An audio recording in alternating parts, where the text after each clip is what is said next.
This is Chthonia, the world of the dark feminine.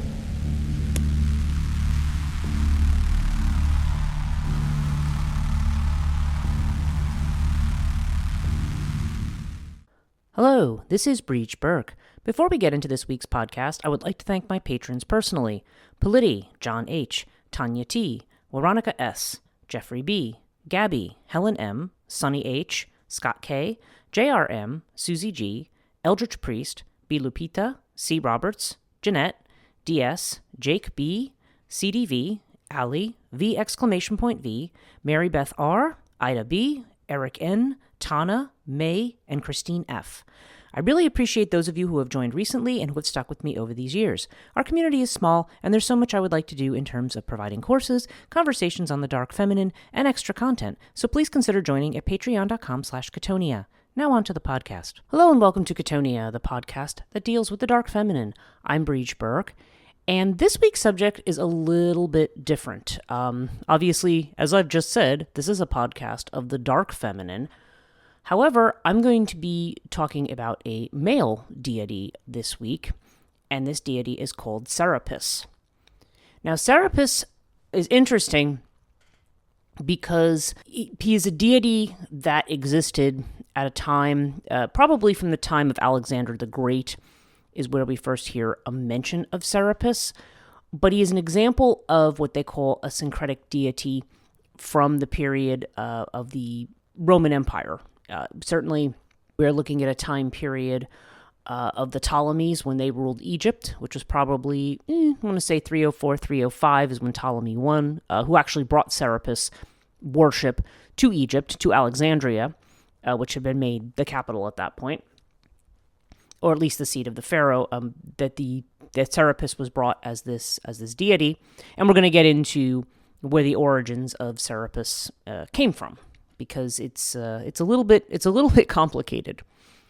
Now, the reason Serapis is appearing on this particular podcast is because I have also done podcasts in the past on Dionysus, and I've often talked about Dionysus as a bridge figure between an archaic religion and what our modern ideas of religion are. There's a lot of things in kind of the mix as to how religion changed in this way. I'm not going to say progressed, because I don't necessarily think of monotheism as a progression, at least not in the form that it ended up taking. Certainly, I feel that the form it is in now is pretty much obsolete. But we do have this, we see this idea of where we go from an archaic religious system where you have local deities that are worshipped, local nature spirits, and the local rites that people have, and ceremonies and festivities to their own local gods. And then you will have a state religion that appears that is meant to benefit the entire city. Now, we do see this throughout different cultures in the Near East, certainly, and I'm sure elsewhere as well. But certainly, whatever the central god was, whatever the gods that were considered to be the gods of the state, the ones that were very important to the benefit of the city, to keeping the city safe, protected from its enemies, keeping it prosperous, there were certainly certain deities that were picked that would definitely be connected to that, and that would vary from place to place. And we hear a lot of stories about this in Greek mythology. For example, the city of Athens becomes named after Athena when there's supposedly a contest between Athena and Poseidon, and yes, this is mythical, but there's a contest between the two as to who can offer the most useful things to the city. So Athena is chosen because she presents an olive tree, and Poseidon had produced a spring, and he had also produced a horse, both of which are extremely useful. But it was assumed that the olive tree you could do a few more things with it. So Athena was named the patroness of the city, and of course Poseidon wasn't happy about this, so he also had a nice big temple in Athens, kind of as second runner-up, right?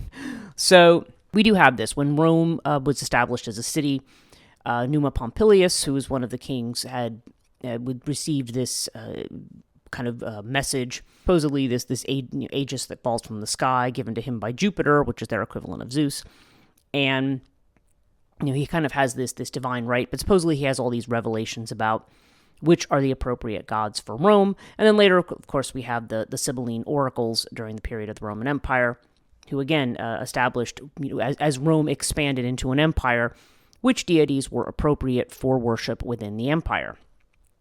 Now, when we're talking about the worship of Serapis, we're talking about Egypt. Okay, in Egypt at this point in time, after Alexander the Great had conquered, there was this whole Macedonian empire that was created, and this eventually became, there's all these kinds of battles and shifts and changes, and eventually we see a lot of this turning into the Roman Empire.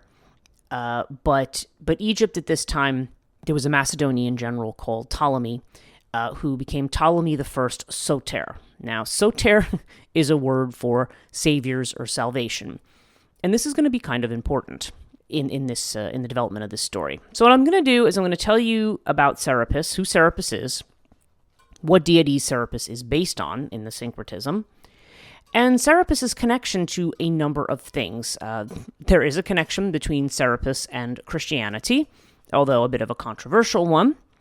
There are some other associations with the name of Serapis, which also are controversial, but are worth thinking about.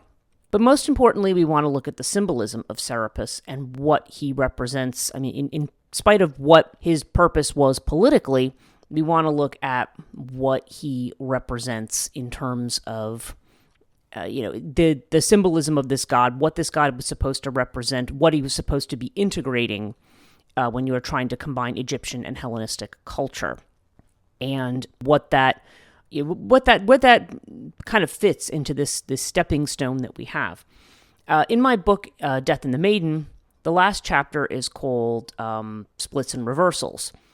And this is the kind of episode that fits in with that. Now, I don't think I specifically talk about Serapis in that book. I did write a piece, which I've referenced before, on Dionysus for a book called De Natura Fide, on the nature of religion. And I think the subtitle is Rethinking Religion Across Disciplinary Boundaries. It was published in India. And I was just referring back to that before I began this podcast. And we also things like Sabazius Iovis, where Jupiter and Yahweh and Sabazius, which is a form of Dionysus, are all kind of mixed together by certain authors. So this mixing is interesting in what it tells us about the unconscious forces at play here. And I feel like these kinds of things are another step towards the steps that we have towards this devaluing of the underworld, or this devaluing of the earth. Because at this point, it is worth noting that Serapis is connected to Osiris. And Osiris was a prominent Egyptian deity, one of the main ones. And Osiris is, now he's considered to be king of the dead. Or at least he was. In his mythology, he starts out as kind of this beneficent pharaoh divine pharaoh that rules over Egypt, but then he gets into a contest with his brother Set, and then we have the whole mythology of Isis trying to find her husband who's been locked in this sarcophagus and thrown down the river by his brother. He's tricked into it, and then Seth ends up taking over, and Seth is another one who's kind of interesting in this whole syncretic iconography, but we'll get there. And by the way, when I say syncretic, if that's not a familiar term, syncretism is just a term that means that when we take different systems and kind of blend them together, where people will do kind of the mashups of different things. And this happened in the Roman Empire. When you had an empire, you had one Roman people that extended across not only the Near East, but into Northern Africa and different places. You have all these different gods and belief systems, and there's a sense of when there's empire, there's a need to kind of assimilate everybody or to bring these belief systems together. Christianity is a syncretic religion. I mean, it comes out of that particular milieu and later becomes the major and only religion of the empire, and Christianity was assimilated in Europe using very similar methods to what we see the emperors doing at this period of time. It's syncretism means that we've basically taken deities and combined them in some way, or combined aspects of them. So and again, there's a lot of this. Not only some of it's for political reasons. Sometimes it's because They want to try to create peace and harmony and say, okay, well, rather than our gods displacing your gods, we'll kind of mix them together. It could also just be a way of changing the narrative to assert that the new ruling class is now the one who is approved of by this god who now has this form, right? That is very much like a form that the people there already worship or have devotion to. And certainly when Christianity came in and went to these different pagan places, it was just kind of like, oh, well, you celebrate this, but it's really called this. It's kind of like, replacing terminologies. This is how Yule becomes Christmas, for example. This is how certain figures in their mythologies, and they say, oh, no, but this is actually Christ. Like trying to say, oh, yeah, we really think the same thing. It's just that this is the new name now, or this is the one... This is the correct name, right? Because when you have an idea of progressive religion, you have this idea that the older version was somehow incorrect and the newer version is more correct, which is, quite frankly, bollocks. But that is how, in a lot of ways, Christianity and other religions of empire end up seeping through the continents and becoming established, because they are presented as something that takes the place of or usurps what was there before, but it's not like there's this. It's done in such a way that there's not a direct clash. There's not a war over whose religion is going to be worshipped. It's more, oh, okay, these are your beliefs, and we're going to convert you to our beliefs by showing you how they're similar. We hear the story of St. Patrick in Ireland with the 3-leaf clover, right? Explaining to the King of Ireland that the nature of God is like these 3 leaves on the clover. There's different things that were done, and again, different rites and festivals and so forth that they created equivalencies for. And so this is how you bring people to a new religion, by basically adapting the old one, to retrofit it, shoehorning it into what the new belief is. So, anyway, this is not a new concept to a lot of people, especially a lot of people who espouse paganism these days are going to notice that kind of a thing. When you are a pagan, you are very, very well aware of the origins and how you may be very well about how these beliefs end up becoming syncretized into Christianity. There are still belief systems out there that are syncretisms of Christianity and older beliefs. You see some of this among, I don't want to say voodoo, but certainly hoodoo in certain forms like that we see, probably Kimbanda to some degree. When we're looking at the Caribbean or South America or around Mexico, you're looking at this area where there is some, the Santa Muerte takes on elements probably of Aztec religion and also Catholicism. So this is something that still happens and still goes on. And it's not, I don't know. I mean, thing about syncretism is that, it's a double-edged sword. Because on the one hand, people who maybe are within a particular system, religious systems, after a while, if they're not dynamic, if they don't change, they become stale. Okay? They become stale, they become obsolete. Syncretism is one way of potentially, breathing new life into something, or making it more dynamic and more alive for people. But on the other hand, sometimes it is simply used as a means of eradicating somebody's culture. So, but the thing is, the forms that evolve from that, these forms that maybe combine Christianity with other forms of religion, become religions in their own right as well. So they become these other kinds of mixed forms that can be as valid as what we might think of as I don't like to use the word pure, but as the forms that were not syncretized, shall we say. Okay, so let's now with all of that preface, let's talk about Serapis. Serapis or Serapis is a Graeco-Egyptian god. Now, right now, I have a number of sources here, including some primary source material, but I'm just starting with Wikipedia at the top, okay? Is a Graeco-Egyptian god, a syncretic deity derived from the worship of the Egyptian Osiris and Apis. Serapis was extensively popularized in the 3rd century BC on the orders of the Greek pharaoh Ptolemy I Soter as a means to unify the Greek and Egyptian subjects of the Ptolemaic kingdom. Okay, now Apis. We've talked about Osiris. and the story of Osiris. If you go back and listen to the Isis podcast, I do revisit that whole story of the sort of death and resurrection of Osiris and his role now in the underworld as kind of a king of the dead. Now, Apis is it's like the bull of heaven. He's I'm thinking actually more Babylonian when I say bull of heaven, but the Egyptians worshipped Apis. Apis was a bull god, was a son of Hathor, who was really a cow goddess. And Apis, there was a sacred bull that was chosen. It had to have 29 special markings to designate it as this special bull that would be worshipped in the temple. And then if this bull was sacrificed or at its death, I'm not really sure whether they did sacrifice this bull. Probably at some point they did. Then the bull was mummified and treated like a deity, like the pharaoh was treated like a deity. That's why they were mummified as well. And Apis worship, of course, was still very, very popular in Egypt. So there was so this ended up being a combination of Apis. And Apis also, by the way, I should say, has connections to the underworld. But yet is also connected to the sun and to the pharaoh, and to the kind of prosperity and the light and all of that.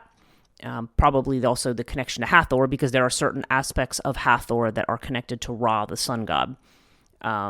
Is like Sekhmet, who's considered to be the eye of Ra. So the connection to the sun, it definitely, given the parentage of Apis, is definitely appropriate there.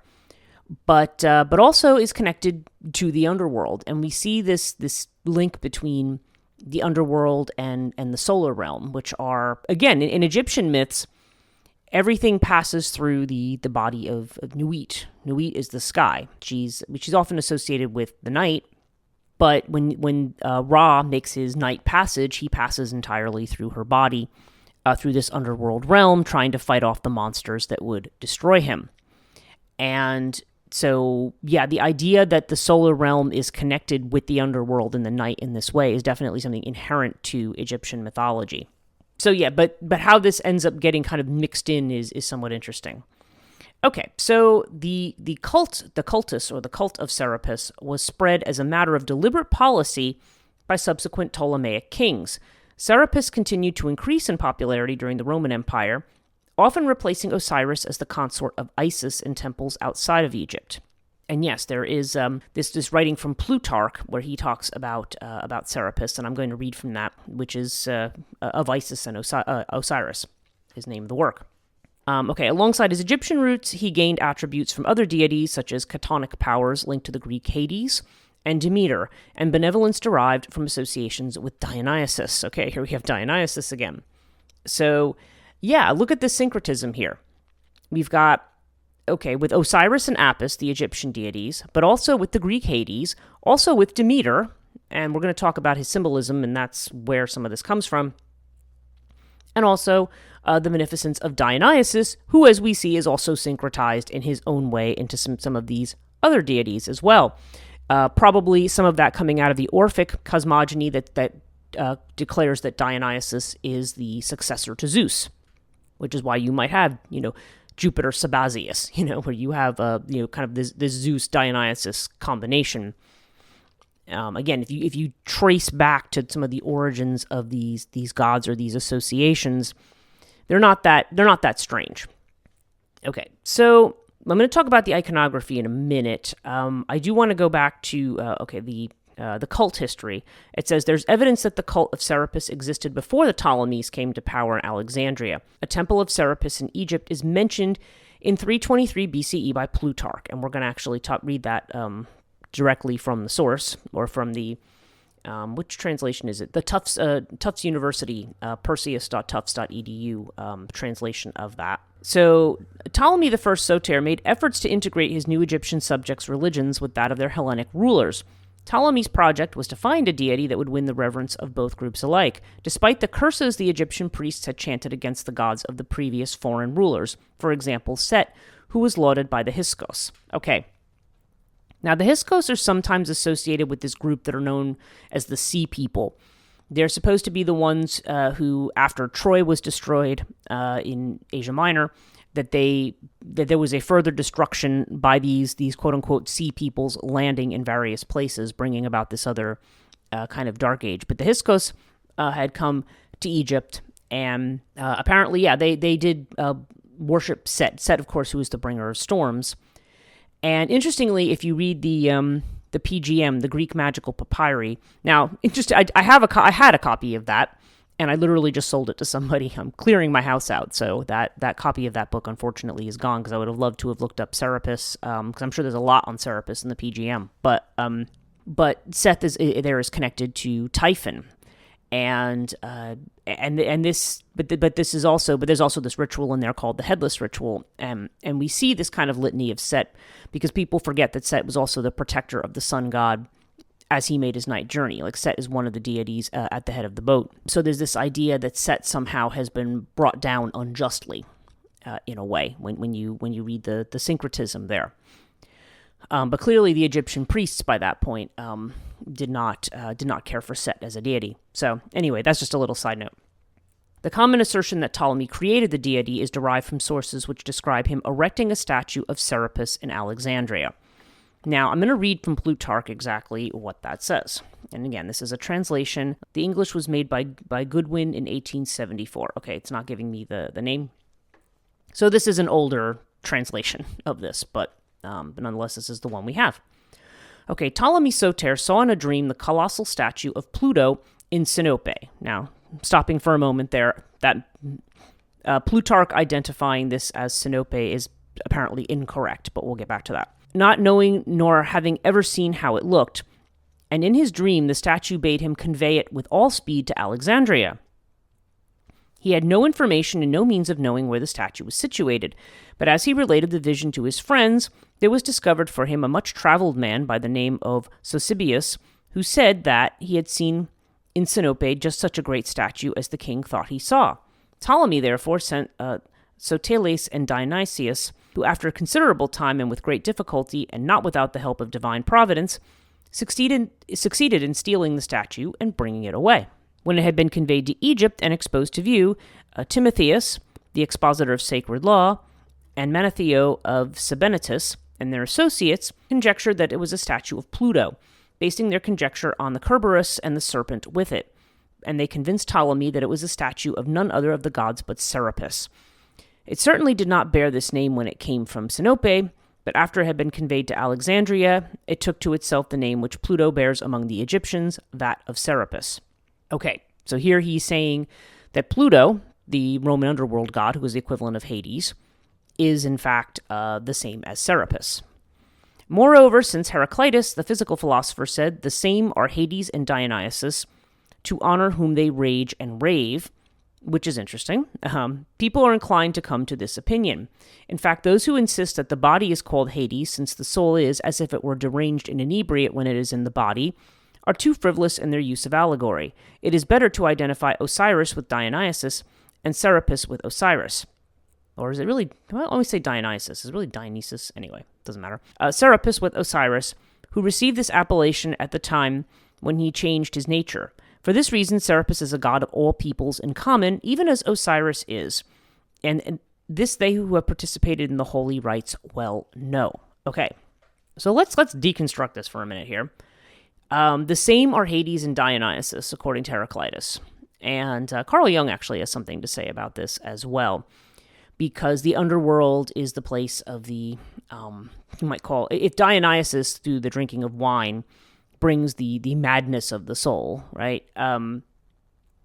Or liberates one from social convention, then this is something that would be in the depths of Hades, right? It will be something that's hidden away. To honor whom they rage and rave. Yeah. There's this idea that, I think it refers psychologically, and I know that's not what Plutarch is saying here, but you can see the psychology of how Hades, as a kind of an unconscious realm, how many of these kinds of impulses must be kept under control, or that, whether they must be or not, there certainly were rituals and deities for liberating these impulses in a manner that was considered to be reasonably safe. Okay. It is better to identify Osiris with Dionysus and Serapis with Osiris. So, okay. So it's Plutarch here who was saying that Serapis is Osiris, and that Osiris is actually Dionysus. Now, interestingly, so we see syncretism in action here in Plutarch. Okay, the work on Isis and Osiris was written in the early 2nd century CE. Okay, so this is the Common Era, not BC nor BCE. It was written a little bit later on. So this would be right in the thick of what we consider the early days of the Roman Empire. This would have been the time when Christianity was new, probably not very looked upon very favorably, but this would have definitely been that period of time where a variety of different religions were entering Rome. And you would see discussion like this quite frequently. Plutarch talked like this, Pausanias, some of the others would, writers who we have that are still extant from that time period, will have these kinds of discussions where they will say, oh, this god's like this one and is also like this one, like I'd said with the Dionysus one, where Iovis or Jovis or Jove, Jupiter, Sabazius, is the same as Dionysus and is also the same as they when the Jews had been the Roman Empire at that time, they decided he was the same as Yahweh. It's all of this kind of syncretism that goes on. So they're saying those who have participated in the holy rites well know this. So interestingly, so this is where we're seeing these associations. Now we know Osiris is a king of the underworld. Dionysus is actually an Olympian at this point. Okay, he's in his story. Well, there's two different versions of his story. He's either considered to be the successor to Zeus, as I mentioned earlier, or he is considered to have brought his, in the version where Semele is his mother, because in the Orphic version, his mother is actually Persephone, queen of the underworld, in connection with Zeus. In the version where Zeus mates with a mortal woman called Semele, and that Dionysus is born from this union, Dionysus, when his mother is killed and goes to the underworld, he literally goes to the underworld, retrieves her, and brings her back up with him to Mount Olympus. And that's when Hestia steps down and Dionysus becomes the 12th god on Mount Olympus. So this is a period of time, and again, in that chapter of my book, I'm talking about the way when you have gods moving between these realms, when you have underworld gods being held up as celestial gods, and vice versa. I mean, all of these things, it kind of happen. And if you think about the fact that the gods are, to some degree, now, yes, we can have long discussions about the reality of these gods as energies, right?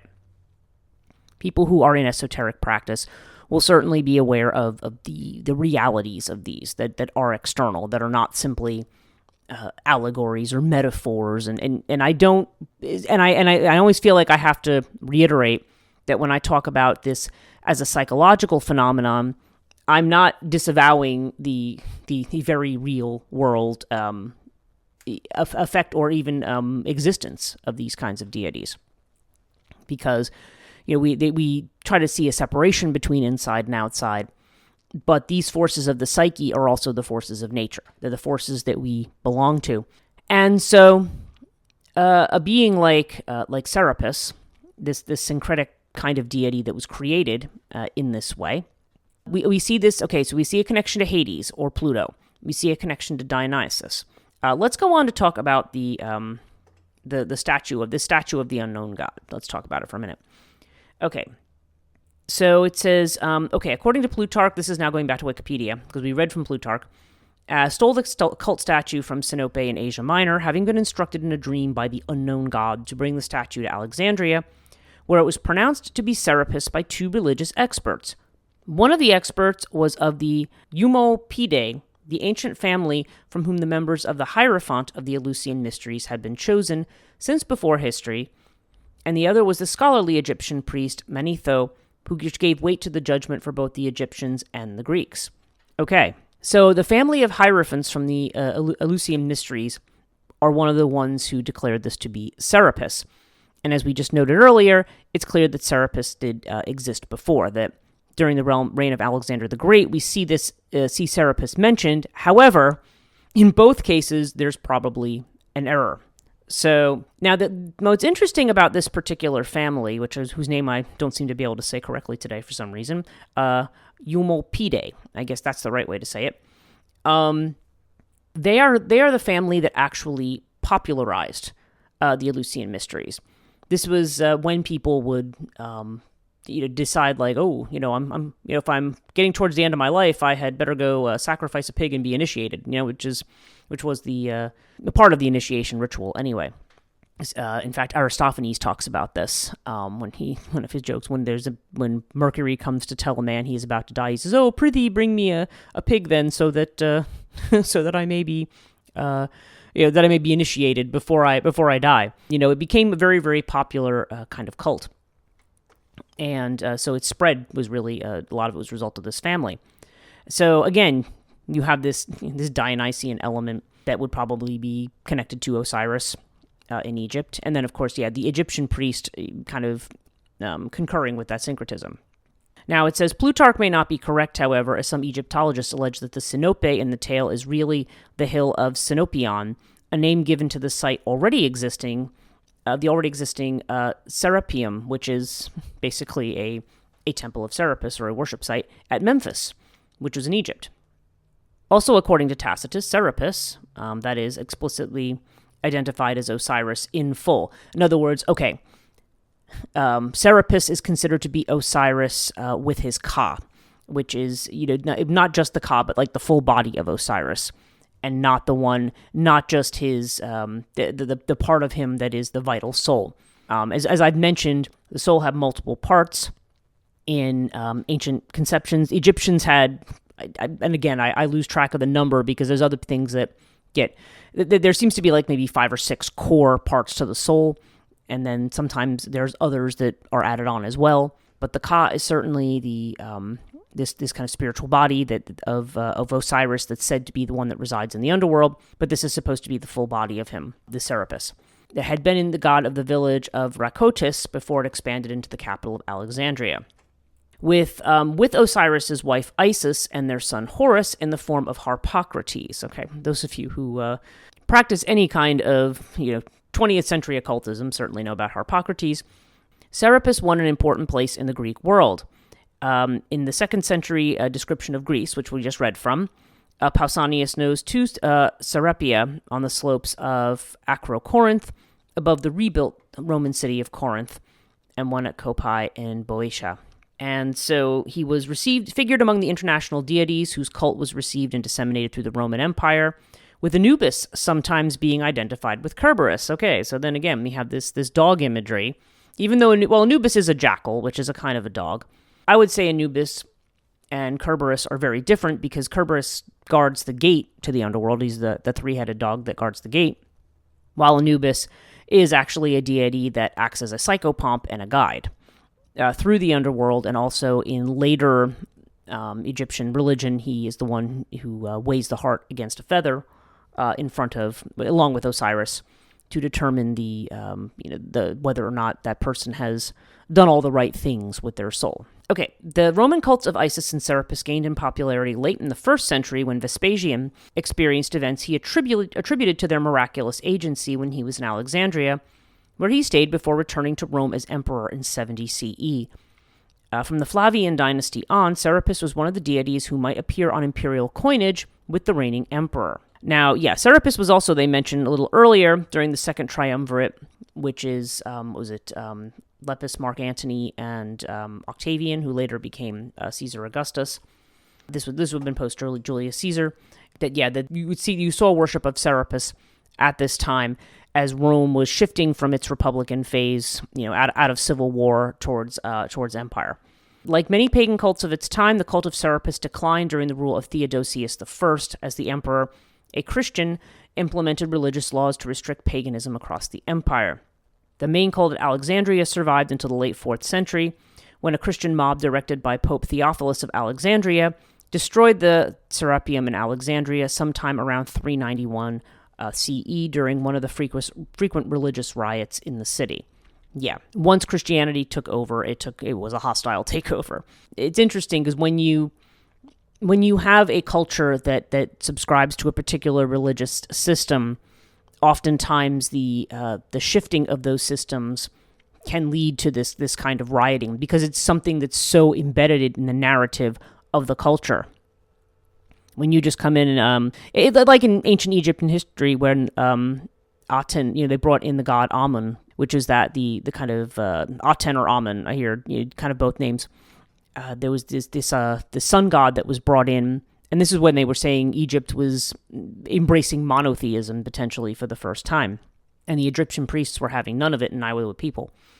That particular deity was extant for a period of time. I think it was Akhenaten who had brought this deity forth. And then once he passed away, the old gods of Egypt came back. People want their deities. They are something, they are psychological forces. They are connecting forces to the psyche. And which is why, just kind of as a side note, which is why when one has no religion, then one has to find their own guide signs. This is why mythology is often important. This is why the narratives that we believe are important. Because in a world where it's not like a culture that has a particular religious system, and a lot of people are trying to say, oh, in the United States it's Christianity. Well, no, it's really not. Although people are trying to, and I think part of the push towards Christianity right now in the national culture, this desire to eradicate the separation of church and state and all that kind of stuff, comes out of this pushback of a religious system that's pretty much had its day. Now, obviously, people who listen to this who are still Christian and so forth, it's not like any religion. It's not that Christianity doesn't have its elements of truth or aspects of it that could be carried forward into the future, but the forms that it's been in are not working. A lot of these forms have been they've been too overwrought with political and social concerns. And if they want to have any kind of survival, they really need to go back to the more, probably even back to medieval period, some of these more mystical roots, minus all the politics, So anyway, that's just an aside. Okay, the origins of Serapis. Jewish and Christian views. The origins of Serapis have been the source of speculation by both Jewish and Christian philosophers in ancient times. Tertullian, one of the pre-Nicene fathers, who I've actually studied pretty extensively, in the early 3rd century, believed that Serapis was inspired by the patriarch Joseph, who was chief administrator of Egypt. Okay, so this would be Joseph as in the Joseph of the Old Testament, with the Joseph in the Technicolor Dreamcoat. Like that Joseph, which is interesting. And the same opinion is also sounded in the Talmud. Okay, so now we have another aspect of Serapis here, that he is actually a kind of aggrandized version of Joseph, who was the son of Jacob. He was one of these sons that he was sold by his brothers into slavery in Egypt, and then he ends up becoming this. He interprets this dream for Pharaoh, and then he has this. And supposedly he's the founder of the Israeli tribe of Joseph. So, and as they were saying, this is often an explanation for how the Israelites ended up in Egypt. So, had something to do with Joseph and that period of enslavement that they had, where Moses eventually led them out. But in any case, both that seems to be the view of who Serapis was. Now, there are some other views that would suggest that because there are some people who allege that those who were Christians also worshipped Serapis. However, these sources have been really deemed to not be, they're not trustworthy. And I'm going to look at that for a moment. This is a website called, I think it's LDYsinger, oneword.com. And they're talking about the Kachatoi, the Egyptian devotees of the god Serapis. So, they're quoting primary sources here, which is why I use this site. Now, this is interesting, too, in the naming of Serapis, which I'm not going to get into all the etymology here, because I find I spend too much time on that. But it was named, I'm just going to read, because he actually took this from the Wikipedia article. This was a piece I skipped over. Okay, they were talking about how Ptolemy I had made him the integrate Egyptian religion with that of the Hellenic rulers. It says, Alexander the Great attempted to use Ammon for this purpose, but he was more prominent in Upper Egypt and not as popular with those in Lower Egypt, where the Greeks had a stronger influence. The Greeks had little respect for animal-headed figures, so a Greek-style anthropomorphic statue was chosen as the idol and proclaimed the equivalent of the highly popular Apis. It was named Asarhapi, or that is Osiris Apis, which became Serapis, and was said to be Osiris in full rather than just his Ka or life force. Okay, so then they're going to, there's a source called A 2,000 Years of Coptic Christianity. And the person writing this comments, difficult to know how to interpret this since the source is notorious. The source is notoriously untrustworthy. From this particular writing, it says, the Coptologist Menardus mentions a letter inserted into the Augustan history, purportedly by Hadrian, who was one of the emperors, describing what seems to have been a confused period in the first quarter of the 2nd century, when Christians, including bishops, appeared to be devotees of Serapis. And the quote is, during the 1st century and the first half of the 2nd century, the spread of Christianity in Alexandria and Egypt had not been considerable. It appears that Alexandrian Christianity was rather syncretic. Hadrian, according to a letter to Servanus in 134, saw Christians who worshipped Serapis and those who called themselves bishops of Christ devoting themselves to Serapis. Thus, Alexandrians prostrated them before Serapis or Christ impartially. From the beginning of the reign of Commodus in 180, the Christian religion appeared firmly established in Alexandria, almost completely purified of its Gnostic doctrines and all traces of paganism. By the time of Septimus Severus, Christianity had begun to make history, and from this period onward, development was very rapid. The founding of the Catechal School of Alexandria, I know it's catechism, and for some reason I'm wanting to read an extra thing in there, took place in this period. It will suffice to mention only 3 of the most celebrated scholars of this school: Pantaenus, Clement of Alexandria, and Origen. So this comes from this particular scholarly work. But the thing is, again, the idea of this letter from Hadrian in this so-called Historia Augusta, that's considered to be, and in fact, down here, he says the letter of Hadrian to the consul Servanus is no longer considered genuine. So they do have a copy of this letter here. But again, right now, this one has been determined by scholars since this time not to be a genuine letter. Nonetheless, it is interesting to think about the connection between Serapis, especially since he's brought to bear by somebody called Ptolemy I Soter, okay? One who has this savior kind of aspect.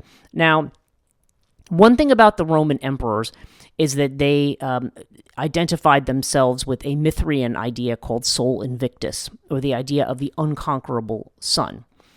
And this was, this was a concept in Mithraism. When we think about the bull that is slain by Mithras, somewhat representative perhaps of an eclipse, and I know I've talked about this elsewhere. But this idea definitely stuck around, the idea of the emperor as somehow the sun god. Now, as Christianity became much more popular in the empire after its period of being persecuted, and by the time Constantine decided that that was going to be the religion of the empire, and when he assembled these various councils to iron out the details of the theology of the new religion, of the divinity of Christ and all of that kind of stuff that we see from the Council of Nicaea onwards, there's, at this period of time, this idea of Sol Invictus, it becomes connected to the emperor, but it also becomes connected to Christ. This is why Christ's birthday is on the winter solstice, because that's the birth of the sun, right? S-U-N, whereas he's the birth of the sun, S-O-N. I remember learning that in religion class in 9th grade. But there's this, it's another example of this syncretism. So the idea of Serapis as this king of the underworld, who's also, though, has these kinds of, connected to Apis, who has these kind of solar associations, suggests this kind of figure who is like an emperor, who is the one who unites everybody and everything. This idea of a single deity or a single god that has these different elements that you might normally see as representing different gods being kind of combined into one figure is really where you're seeing these stepping stones towards monotheism as we know it. Now, I want to talk about, really the thing I want to talk about here, and this is probably where I will end up with this, is the iconography of Serapis. So I'm going to go back and read this section in Wikipedia. And then I actually do have this image. I will have the image that I'm looking at in the YouTube video. But for the moment, if you're listening to this on the audio podcast, I'll try to post this image somewhere, maybe in my announcement of this so that you can see it. Okay, because there's a couple of different ways in which Serapis is portrayed. One is a very Egyptian way, and one is a very Greek way. So it says, Serapis was depicted as Greek in appearance, but with Egyptian trappings, and combined iconography from many cults, signifying both abundance and resurrection. Okay, now, soteriology, being saved, resurrection. you're seeing where we see this as another stepping stone to the Christ mythology, as it was. So we'll just move on. I know we just read some of this in the other place. The Greeks had little respect for animal-headed figures, so a Greek-style anthropomorphic statue was chosen as the idol, proclaimed the equivalent of the highly popular Apis, and was named Serapis, that is Osiris, Apis, which became the Greek Serapis, and was said to be Osiris in full. That's what we had just read on the other page. The cult statue of Serapis that Ptolemy I erected in Alexandria enriched the texture of the Serapis conception by portraying him in a combination of both Egyptian and Greek styles. The statue suitably depicted a figure resembling Hades or Pluto. If you look at this figure, it does actually look like the statue of Hades, the same kind of face, hair. It could look like Zeus too. It's the same Greek beard and long hair, both being kings of the Greek underworld, and was shown enthroned with the Modius, a basket of grain measure on his head, since it was a Greek symbol for the land of the dead. It's also worth noting that these kinds of baskets are also present in the Eleusinian mysteries as well. Maybe not called this exactly, but there definitely are these baskets that were brought, and what was inside them was only known by the initiates as part of the initiation ceremony. But yeah, and the basket and grain measure. Okay, so this also recalls Demeter or Ceres, the Roman equivalent, or gods of agriculture, who are also connected with the Eleusinian mysteries and with the mysteries of Isis, because as I've noted, the story of Demeter and Persephone, the episode where she goes to the royal palace, disguises herself as a nurse to take care of the royal child, and then she continually puts the child in the fire to burn away its mortality, until the mother runs in and screams when she sees what's happening. And then the figure, whether it's Demeter or Isis, appears as in her goddess form and makes the request that she has. And in Demeter's case, she gets very angry and says, "I could have made your child immortal, but you messed it up." But she does give them, there's kind of a consolation prize there. Triptolemus, who's one of the other children, is given all the knowledge of agriculture from Demeter. And in the Egyptian version, it is that the sarcophagus with Osiris in it has ended up, lodging itself in this beautiful, fragrant tree, which is then cut down and is put in the royal palace in Egypt.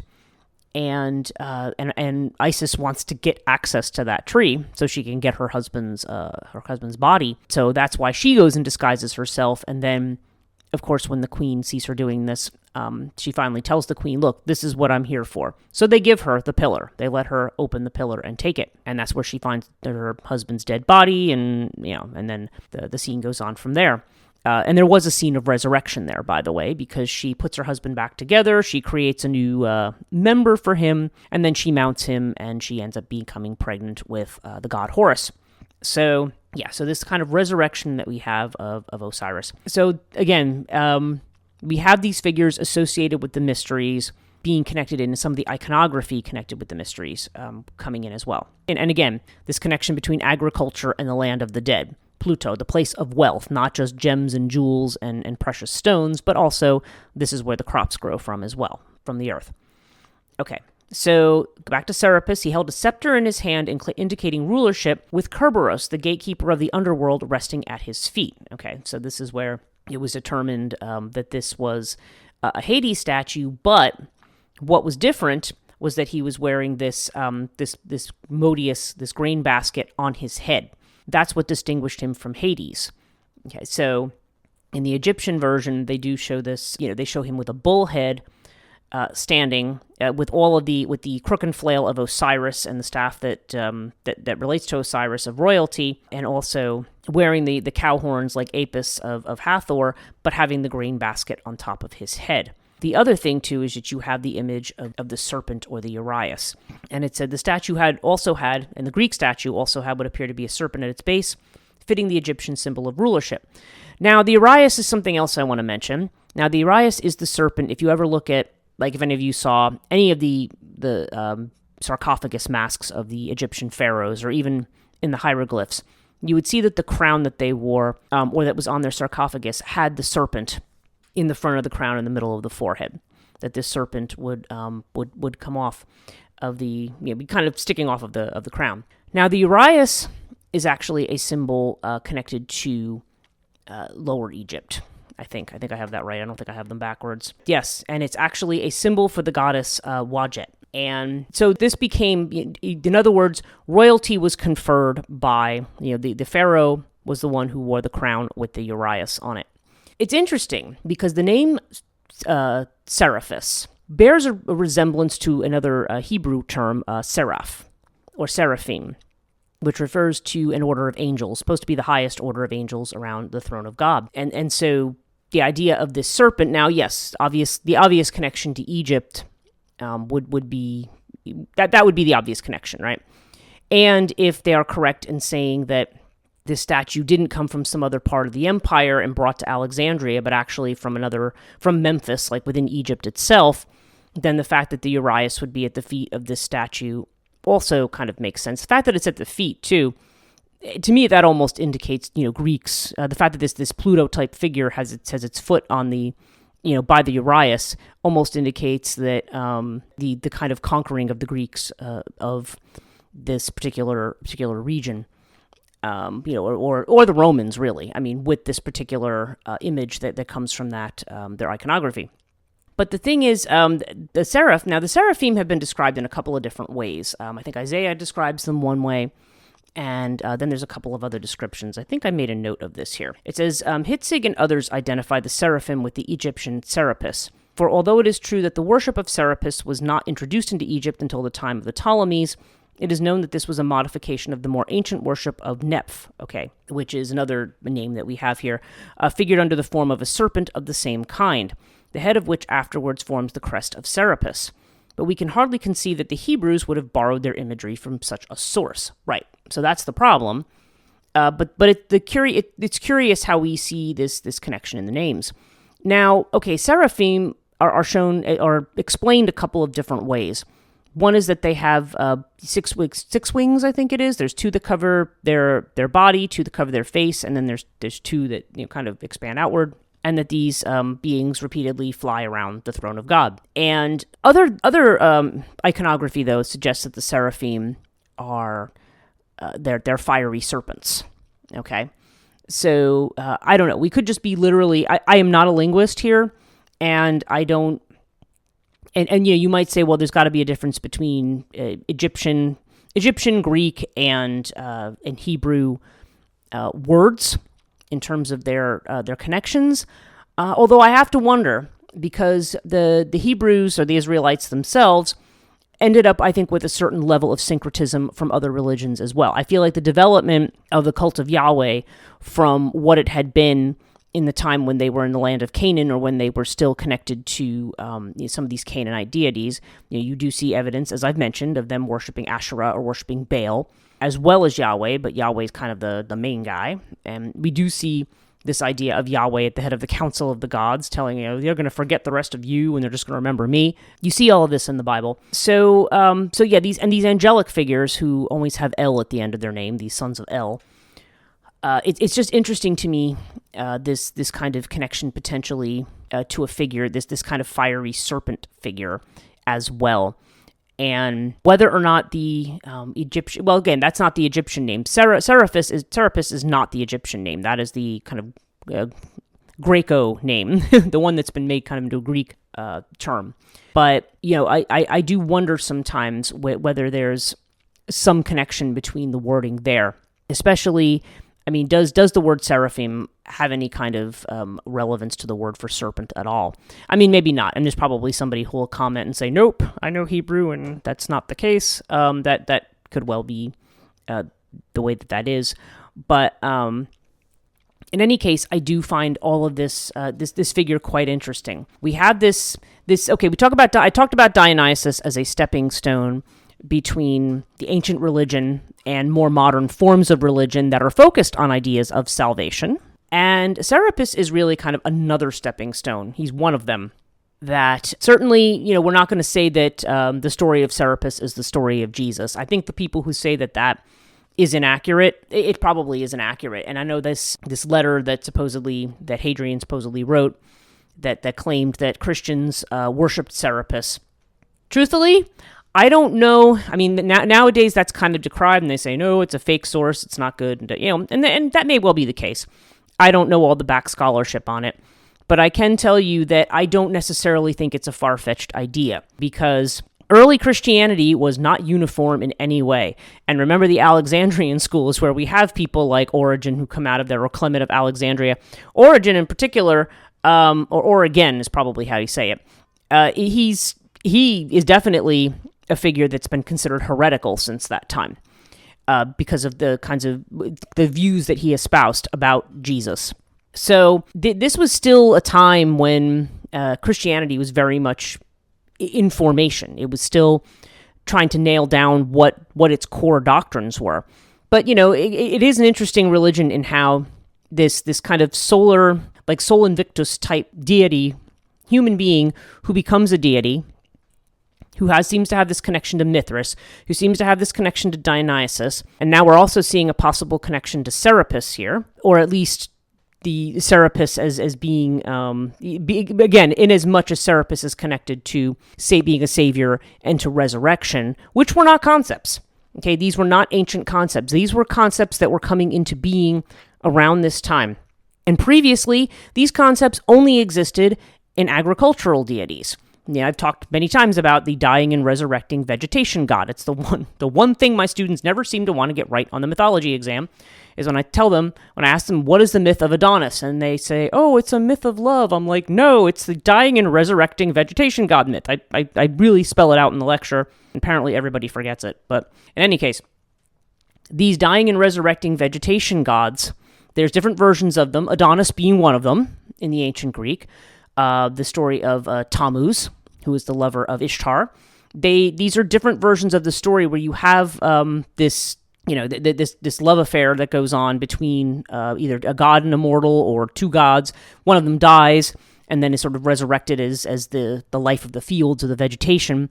Resurrection myths come out of that. It's not even clear if we look at the history of the afterlife that the idea of resurrection was even a thing. Like, not even during the time of St. Paul. It becomes something like they're talking about the resurrection of Jesus, but not necessarily the resurrection of others. The whole doctrine of the death, resurrection, and the saving of sins is something that is not original to Christianity. It came later when people believed, because people initially believed that Jesus was coming back imminently, kind of as this Messiah figure who was going to save them from the Roman Empire. They had this more political belief about Jesus and his role and about him returning. But when that did not happen, I mean, we see this a lot with more modern cults too, with the millenarian cults who say, oh, the world's going to end on this date, and we have proof from this and that, and it's just kind of like, okay. And then you'll have the person on the news going, well, according to this cult, the world's going to end today. Yep, and yeah, we're past time. Anyway, moving on to the weather. It's like, yeah, we don't, people who try to pin it down to, apocalyptic cults that try to say, oh, this is this cosmic battle, and it's represented by the Roman Empire, and Jesus is going to come back and do this and that. It ended up taking on a new form as this doctrine of the incarnation, that no, actually, what it is that Jesus was born as the Son of God and made a sacrifice to save all of us from our sins. That's when that idea comes into play. It is not an original idea to Christianity.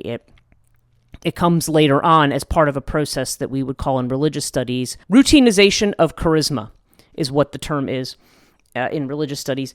And so this is what's going on here. You have this routinization of charisma, and this is where the Jesus story and the doctrines that we have, and the reason these doctrines are widely believed is because they were official policy. They were official policy of the empire. This is what everybody believed.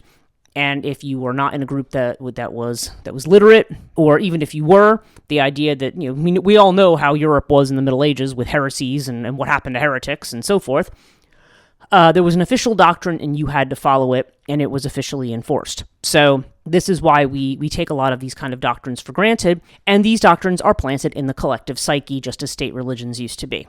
So we are at a point right now where, I don't know, in a weird way, it's almost like where we were with the Roman Empire at one point. We are having this kind of religion. I don't know. I think we're seeing certain forms of religion in their death throes. or at least the forms that they are in their death throes. And there is a need for them to change or to disappear into history. I think that's one of the big revolutionary things that's probably coming up. There's a lot. If you follow the astrology, there's a whole lot about the revolutionary nature. We're actually coming into a period of time that usually brings world wars and things like that. But not that we're saying that's going to happen, and not that I'm making any predictions here. But I do feel like, along with economic shifts, that there's probably also going to be shifts in what we consider to be normative thinking about religion and other things as well. And yeah, frequently when that happens, there is a reversal. There's a turning upside down of things.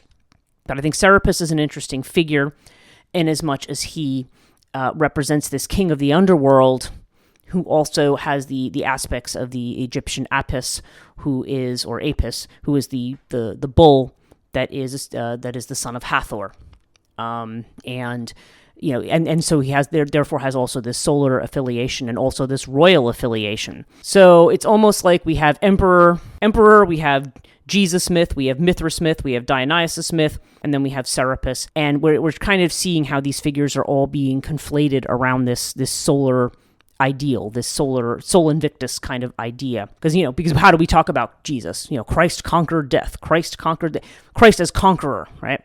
This is where we kind of have this idea of this with Jesus as kind of his figure of royalty, like he is the emperor of the world. When you have monotheism, God is the emperor of the universe. We have these kinds of ideas, and I remember, I'll just kind of end with what Alan Watts had said. He said, I always thought it was very curious that a society that was democratic and secular, or at least among the non-secular people in terms of their beliefs, accepting a diversity of backgrounds, why you would still gravitate towards a religion that's focused around, an emperor or a ruler or a king. So anyway, that's it for me on Serapis this week. This is a little bit of a diversion from feminine figures, but it certainly is connected to the Chtonic and to the underworld.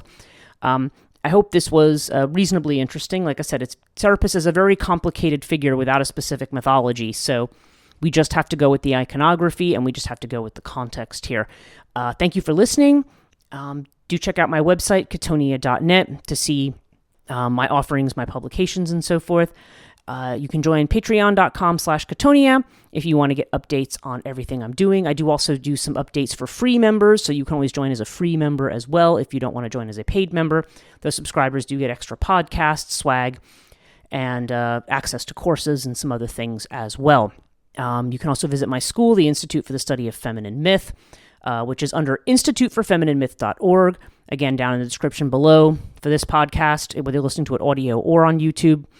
There will be links to those, and also I have a merch shop down there too if anybody's interested in some of the cool Chthonia merch, or some of the school merch as well, is all on the Spring site. Social media is in flux right now. I don't know what I'm going to be doing with Instagram and Facebook. Right now I'm still there. A lot of people are moving away from Meta, so we'll see how long I end up staying there. Certainly, still have a YouTube presence. Wherever I am, I'm at Chthonia Podcast, one word. So thank you so much for listening, and we'll see you in the next episode.